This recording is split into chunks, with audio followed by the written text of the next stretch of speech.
Welcome r/Prorevenge. A sysadmin pissed me off. I just wanted to get him fired. A Sparkies Tale. Over the years, my job has been pretty diverse. I enjoy all the master electrician and instrumentation work, but building and maintaining networks has been a joy as well. There are so many pretty blinking lights. All the testing and commissioning tools are fun to play with as well. There are also lasers. One thing that never gets old is seeing people's faces, who don't know me that well, when I rock up in high-vis clothing to start messing around in network cabinets. Here I am, a slightly scruffy looking older guy, glow and resin on work boots, knocking about in it. It's pretty funny, and handy sometimes. Glow and I haven't been on good terms since kinda. I don't know why. As an apprentice, I managed to get half a bottle of blue conduit glue in my hair for sake. Tom was a junior Gov system administrator, working at a regional IT department. When the position of IT manager became available at a 2,000 student Gov high school, Tom was encouraged, finessed/manipulated/conned, to apply. See, Tom was a cockhead. As a wanker of the first order, in the 4 months that he'd been there after transferring in, Tom had pissed off the whole GovTid team. You know, that person who has to comment on everything, thinks they know everything, thinks they are always the smartest in a room, but is actually only about 67% competent, and a bit lazy? This was Tom. The principal was so glad to have a Gov sysadmin apply for the role that they changed the job title from supervisor to manager to entice him. The role had an office and 2 support staff. It was also arranged that Tom would be given more control over the school network than previous supervisors. I heard later that his then GovTid director may have suggested the title enhancement to the principal as part of the finesse. Tom had his own fiefdom. It also didn't take him long to piss the principal off either, as well as the admin staff and most of the teachers. I'd done work with GovTid for some time before Tom showed up and knew everyone, though only gotten to know him peripherally. He had yet to rub me the wrong way. We had 2 big-ish jobs at the high school, about a year after Tom started there. Change out a shit ton of keyed door locks for a brand new, standalone, network door access system we would install and maintain. And change out existing room lighting for energy efficient LED panels. These 2 jobs would each be done during a 2-week term break, either side of a 10-week school term. I would get to run both jobs. In the planning phase of the door access network, Tom made it known that he would be trained on the new door system and be in charge of it, since it was a network in his school. The principal made it known whose school it was, and that Tom would stay right the fuck away from it, since it was standalone and had nothing to do with him.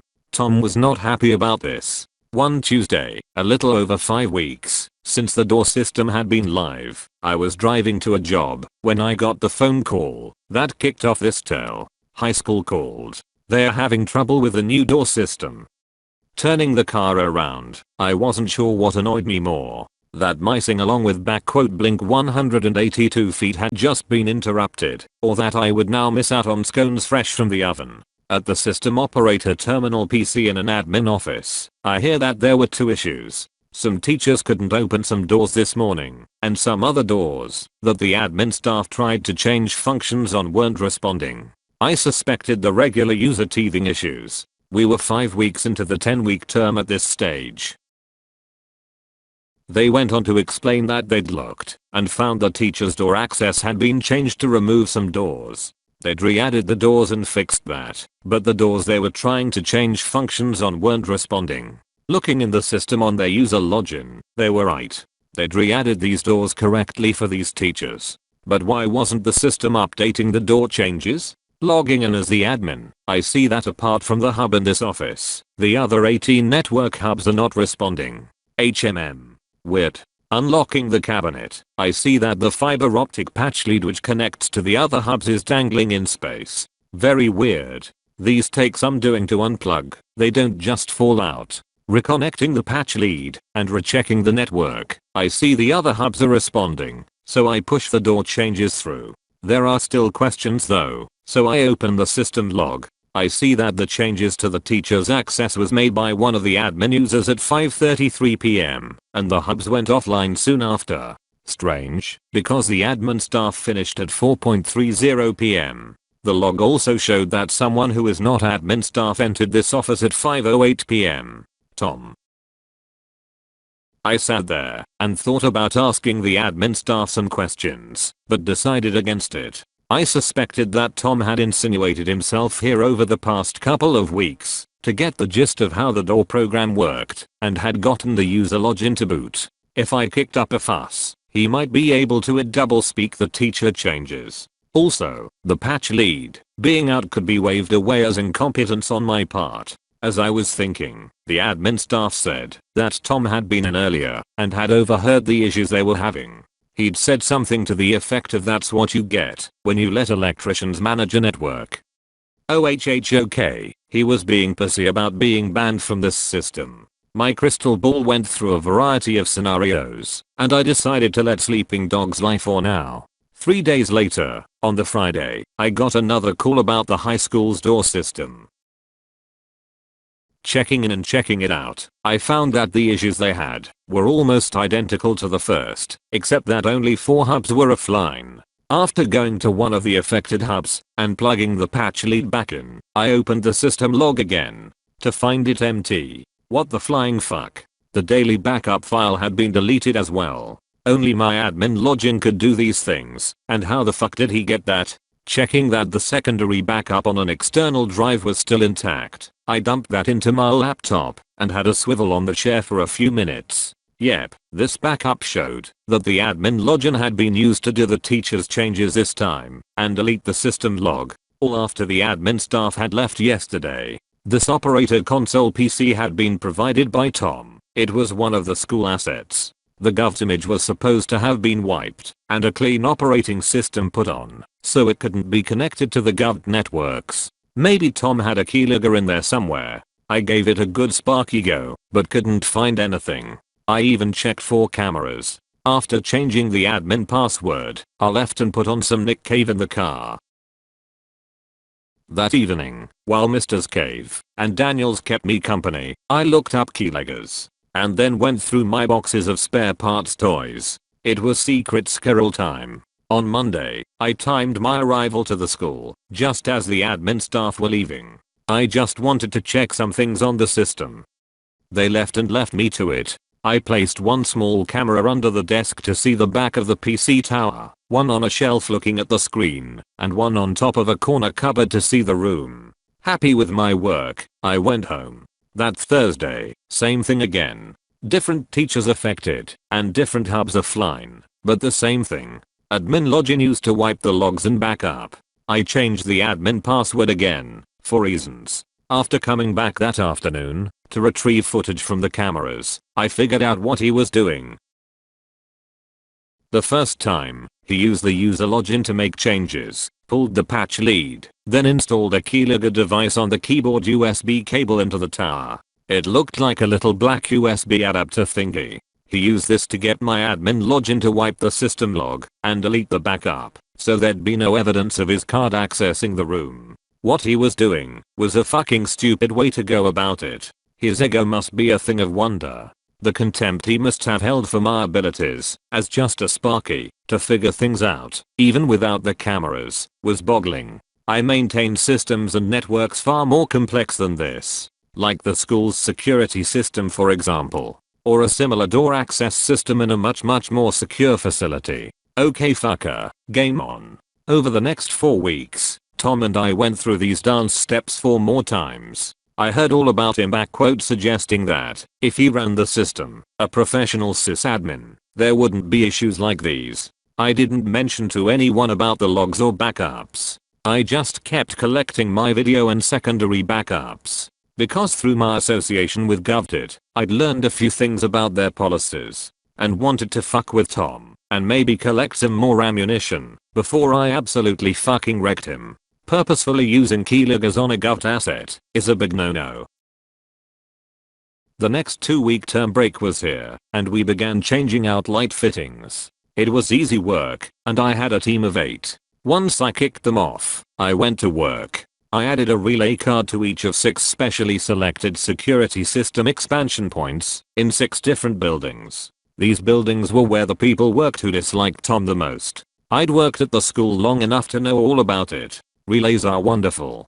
Give me enough relays, timers and contactors and I can make your wildest electrical/control dreams come true. A relay is a switch. That's all. Like a light switch that you can turn on/off without being there. Here's the thing about data cables that not a lot of people know. Data cables connect the data socket in an office to a patch panel in a network rack. There are 8 wires inside, but they each have very specific jobs. 4 are commonly used to carry data traffic. 2, or 1 pair, for upload, 2 for download, another pair for power to a PoE device, like a wireless access point. Say you figured out a way to get one specific pair of these 8 wires into, let's say, a relay. You could then maybe interrupt the upload wires, or download wires, or power wires. Any of these will cause issues for your computer's ability to communicate. If you could turn the relays on and off at opportune times for selected people, perhaps via a security system you had remote access to, you could maybe introduce weird intermittent faults in a network. If you could do this without it looking like the cables in a network cabinet patch panel had been touched, you might now have a method to cause grief without it being traceable through IT magic. Sure, a competent IT person would assume the cable was damaged and go test it. But what if, when you went to test, it was all okay? It would maybe look like a network system issue that a competent sysadmin should be able to diagnose and fix. A critical part of all this would be, if you had a job, as an electrician, to make alterations to a building's lighting. You could then turn some power circuits off, so that the network cabinet in a building was unpowered for a while. You could then take data cables out of patch panels without it being noticed by a sysadmin. You could run a new length of data cable and terminate it into the patch panel and make a nice coupled join of the 2 cables in the ceiling, then split off some pairs to relays. This could be done over 2 days. You could then begin switching the principal's relay on the 3rd day of the 2-week student break. It would be pretty easy keeping track of Tom's whereabouts, so you could make the cable appear okay for testing. Once the principal was good and pissed off at Tom for not being able to fix their issues, you could start switching the admin manager's relay. The next day, you could go to work on the head of English in another building, then the head of science in another. Having Tom out of his office and you having a legitimate reason to be in there lighting job would mean you could have a real good look around and find the USB keylogger. Standing in Tom's office, I took a picture of the keylogger among the mess on his desk. It might have been hidden in a drawer before that. Then I called my mate, Tom's old boss, the regional director of GovDit. I told him about the issues I'd had with the door access system, the videos, the keylogger. He came down, took his own picture, and called the principal. On my laptop, in the principal's office, I showed them the videos of Tom's vandalism on the door system. The director examined the keylogger. It was so much worse than I thought. They found not only my system info on it, but info from the school accounting department, director's department and more. Tom had so much incriminating evidence on it, from all kinds of government departments, that he was bent over no loop fucked. When Tom answered the summons to the principal's office, I couldn't help smiling at him. I know that's mean, but I'm only a human sometimes. He had no answers to the questions. He tried to claim the keylogger wasn't his. The director shot that down. It had too much stuff from places Tom had access to. It couldn't be anyone else's. Then I showed him the videos. That look he gave me was priceless. He'd figured out I'd done this to him, and it was glorious. A simple electrician. Go fuck yourself, Tom. He wasn't prosecuted because that would cause too much of a public stink. But Tom got flagged and would never again be able to work in any gov job anywhere in the country. Not as a janitor or as a contracted doing gov work. And since graduating uni, he'd only ever worked in gov. Sorry, private industry. He's all yours now.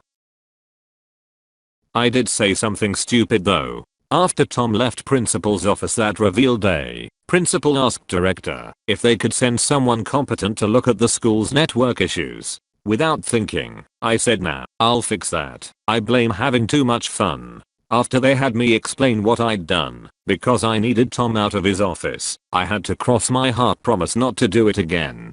Principal didn't fully understand what I'd done, but director said I was like some evil MacGyver. I put the network cabling back in place and took all my toys home. Glossary. Kindy, kindergarten. Where you learn, as a small child, not to run with scissors. Also where a lifelong acrimonious relationship is formed with glue. Not clag glue though. That shit was tasty. Scone. A delicious flour-based baked treat. Grandma scones are the best, with cream and raspberry jam. The scones you try and make yourself are excellent hockey pucks. Secret Squirrel, a cartoon I liked when I was a kid. A squirrel secret agent who has a mole mate. They have gadgets and adventures. Nick Cave, Australian Renaissance man. Nick Cave is mostly known as a singer/songwriter. Excellent revenge planning music. Relay logic was used to run elevators before there were computers. So many things have relays. Little electromechanical wonders. I love them. Okay, so a relay has a coil in it that you energize. This creates a tiny electromagnet and pulls a piece of ferrous metal down. This changes the state of the contacts. Easy how? Just like a light switch, but without the need of fingers.